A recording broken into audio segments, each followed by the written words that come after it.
everyone, my name is Kaeli and I work for Tully Group. So I'm here to answer a question that we get asked very often.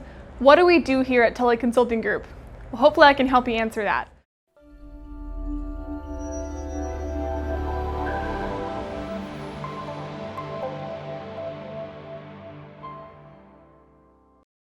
Once the Stormwater Pollution Prevention Plan or Water Pollution Control Plan gets reviewed and submitted and approved, we then begin our inspection services. Ideally, our inspections start right before construction starts so we can really get a good idea of what impacts the construction is going to have based on the pre-existing conditions of the site.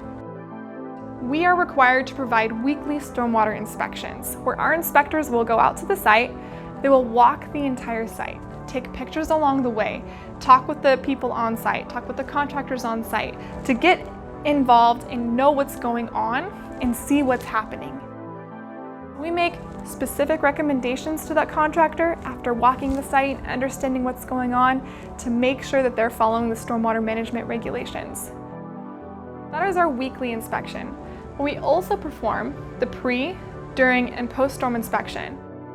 On the required sites, we also do the necessary sampling of pH and turbidity or other parameters that are needed to just double check that your site isn't releasing any pollutants or contaminants into the water bodies that are downstream of your site. So what are we looking at when we're on site?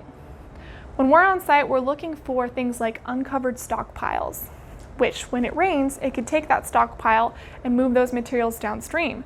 So depending on what you're stockpiling, it either has a high potential to be a pollutant or a lower potential to be a pollutant. We're looking to make sure that portable toilets are properly secured and that they're in secondary containment so that when they're being serviced, the fluids and the juices that are being cleaned out of the portable toilets are not going into our water bodies downstream.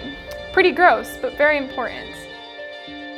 We're also checking to see if there's any leaks or spills on site. We're checking leaking equipment, asking them, hey, can you put a drip pan underneath this vehicle until you can get it maintenance?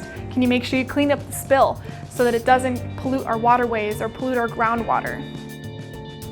We're looking for things like where we need to implement erosion control, where we need to cover disturbed soil, various things like that. It takes a trained eye to really know what every single individual site will need, depending on what phase of construction it's in and depending on what the weather looks like. There's a lot of factors coming into play, so that's why hiring a professional is very important.